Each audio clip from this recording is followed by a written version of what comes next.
Hello everyone, welcome back to my YouTube channel. तो आज के इस क्लास में हम पढ़ेंगे पल्लव भाग 2 से क्लास 7 का पार्ट नंबर 6, जिसका नाम है चाय असम की एक पहचान। ठीक है, इस कहानी में चाय के बारे में बताया गया है। ओके, तो इस कहानी को हम पढ़ के जानते हैं कि इसमें क्या लिखा है। ठीक है, तो कहानी की शुरुआत होती है। पक्की सड़क के बीच से होती हुई गाड़ी धीरे धीरे आगे बढ़ रही थी।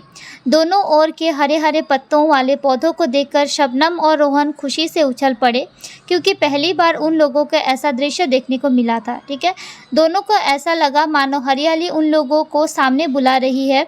गाड़ी धीरे धीरे एक चौराहे पर रुक गई, जहां लोगों की भीड़ खड़ी थी। शबनम पिताजी से बोल उठी, पिताजी वहाँ क्यों भीड़ लगी हुई है?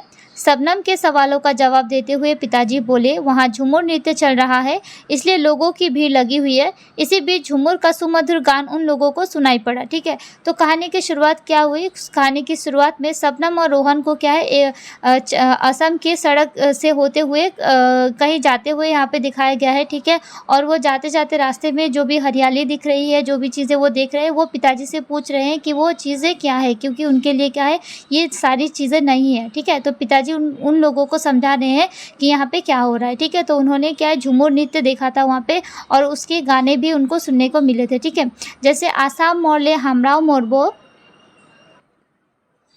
आसाम मोरले हमराव मोरबो कोनो भूल नहीं रे, जीवने मोरने आसाम सोनार आसाम देश रे। ठीक है, इस तरीके से गान वो सुन रहे थे।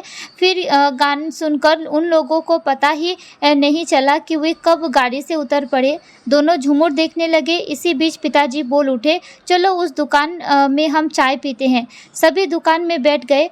चाय की चुस्की लेकर शबनम बोल पड़ी, वाह पिताजी, यहाँ की चाय का स्वाद ही कुछ निराला है, आप पीकर देखिए ना पिताजी। तो वहाँ पे क्या है, वो लोग चाय पीने लगे, और चाय पीते ही शबनम ने क्या बोला कि यहाँ के चाय का स्वाद ही अलग है और बहुत ही स्वादिष्ट है यहाँ की चाय। ठीक है, चाय के कप पर मुंह रखकर पिताजी बोलने लगे, हाँ चाय तो बहुत अच्छी बनी है, इसकी खुशबू भी बढ़िया है। यह चाय हमारे असम की है, यह हमारे असम की एक पहचान है। आते समय सड़क के दोनों ओर तुम लोग जो हरे हरे पत्ते वाले पौधे देखते हुए आए हो, यह वही चाय है जो हम लोग पी रहे हैं। चलो देर हो रही है। वे लोग फिर रवाना हुए। गाड़ी चल पड़ी। गाड़ी की गति धीरे धीरे बढ़ने लगी। बातों बातों में रोहन ने पिताजी से पूछा, पिताजी इन हरे हरे पत्तों से चाय कैसे बनती है? हाँ, तुमने यह बहुत अच्छा सवाल पूछा है। सुनो, चाय के बगीचे से पहले हरे हरे कोमल पत्ते तोड़े जाते हैं। यह काम चाय मजदूर लोग करते हैं। इतने में शबनम खुशी से चिल्ला उठी, अरे भैया देखो तो, वे महिलाएं एक साथ चाय की कोमल पत्तियां तोड़ रही है, कितनी अच्छी लग रही है। हाँ हाँ, वे बहुत अच्छी लग रही है, रोहन बोल पड़ा। पिताजी दोनों की बातों को आगे बढ़ाते हुए कहने लगे, साधारणतः चाय बगीचों में पत्ते तोड़ने का काम ज़्यादातर महिलाएं करती है। इसके बाद पत्तों को सीटीसी मशीन पर दिया जाता है। इस तरह मशीन के कई प्रकार की चाय निकाली जाती है। यहाँ से कुछ ही दूर जोरहाट के टोकलाई में विश्व का प्रथम और एशिया का सबसे बड़ा चाय का research centre Tocklai tea research centre अवस्थित है। मौका मिले तो हम कभी इसे देख लेंगे। ठीक है, तो जब शबनम और रोहन पिताजी से पूछ रहे हैं जो भी चीज़ें, वो नई नई चीज़ें देख रहे हैं, तो वो पिताजी उनको बताए जा रहे हैं कि चाय कैसे बनती है, कौन सी मशीन से में उसको पत्तियों को डाला जाता है और किस प्रकार निकलता है, और वो मशीन कहाँ है। ठीक है, ये सारी चीज़ें बातें वो क्या उनके पिताजी उनको बता रहे हैं। शबनम पिताजी की सारी बातें सुन रही थी। वह बोल पड़ी, पिताजी हमारे असम में चाय की शुरुआत कब और कैसे हुई, थोड़ा सा बताइए ना। तो उनके अंदर जिज्ञासा आने लगी चाय के बारे में। ठीक है, तो वो प्रश्न पूछते रहे पिताजी से। फिर शबनम के आग्रहपूर्ण सवाल का उत्तर देते हुए पिताजी कहने लगे, धान की खेती की भांति चाय की खेती की शुरुआत भी सबसे पहले चीन में हुई थी। ठीक है, चीन के बाद भारत, श्रीलंका, जापान आदि विश्व के कई देशों में धीरे धीरे इसकी शुरुआत होने लगी। चाय शब्द चीन देश से आया है। वहाँ चाय को चा बोला जाता है। अंग्रेजी में इसका प्रतिशब्द है टी।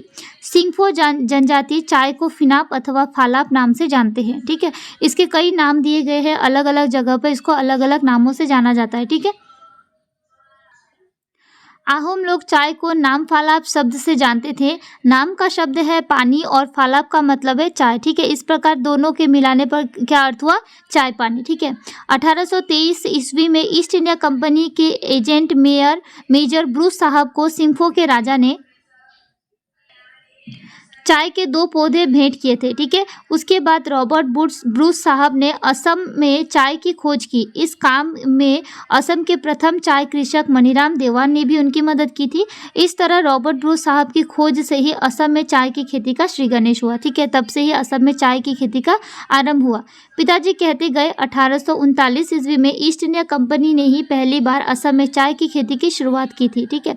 जब अंग्रेज भारत आए थे तो उनके समय पर ही चाय की शुरुआत हुई थी। इसके बाद भारत के अन्य राज्यों में भी चाय की खेती की शुरुआत धीरे धीरे होने लगी। असम का पहला चाय बगीचा है चाबुआ चाय बगीचा, ठीक है। इसी बीच रोहन फिर बोल उठा, पिताजी ये वही मनीराम देवान है ना जिन्होंने स्वाधीनता संग्राम में अपना जीवन न्यौछावर किया था? तो पिताजी ने कहा हाँ हाँ वे ही है। वे हमारे असम के प्रथम चाय कृषक ही नहीं बल्कि देश प्रेमी भी थे, ठीक है। उन्होंने 1853 ईस्वी में असम के 2 चाय बगीचे स्थापित किए थे। पहला चीनाराम चाय बगीचा और दूसरा चिलिंग चाय बगीचा। इन दोनों बगीचों के कारण ही वे एक मशहूर चाय कृषक के रूप में जाने जाते हैं। इतने में ड्राइवर ने गाड़ी फिर रोक दी क्योंकि दोनों को बहुत भूख लगी थी। दिन के 2 बज रहे थे। सबने भोजन किया। गाड़ी ने फिर गति ली। पिताजी फिर बोलने लगे, हमारे असम में छोटे बड़े कई चाय बगीचे हैं। 2001 ईस्वी के आंकड़ों के अनुसार हमारे असम में लगभग 2500 छोटे चाय बगीचे हैं। ज़्यादातर चाय के बगीचे ऊपरी असम में स्थित है। पिताजी और कुछ कहना चाहते थे कि रोहन बीच में ही बोल उठा, पिताजी लोग चाय क्यों पीते हैं? क्या इसकी कोई उपयोगिता है? हाँ, क्यों नहीं, पिताजी ने उत्तर दिया। साधारणतः लोग शरीर एवं मन में ताजगी लाने के लिए चाय पीते हैं। इसके साथ साथ भी कई वजह हैं जिनके कारण लोग चाय पीते हैं। वैज्ञानिकों के अनुसार चाय पीने से कैंसर, हैजा, टाइफाइड आदि रोग होने की संभावना कम होती है। पिताजी ने आगे कहा, भारतवर्ष के ज़्यादातर लोग चाय पीते हैं और विश्व में भी इसकी बहुत मांग है। जिन देशों के पास चाय नहीं है वे अन्य देशों से इसका आयात करते हैं। विश्व में सबसे ज़्यादा चाय असम में ही होती है क्योंकि यहाँ की मिट्टी चाय खेती के लिए बहुत उपयोगी है।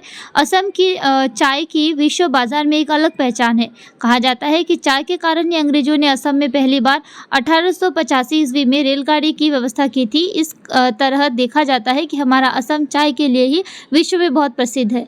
ऐसे ही गपशप करते करते वे लोग शिव सागर पहुँच गए, ठीक है। तो ये कहानी में क्या है, चाय के बारे में बहुत सारी चीज़ें बताएगी कि असम में चाय की शुरुआत कब हुई, कैसे हुई, ठीक है। तो ये सारी बातें हमें इस कहानी के थ्रू पता चली, कहानी के ज़रिए पता चली। तो अगर आपको ये कहानी अच्छी लगी हो तो प्लीज़ इस चैनल को लाइक, शेयर एंड सब्सक्राइब जरूर करें। Thank you.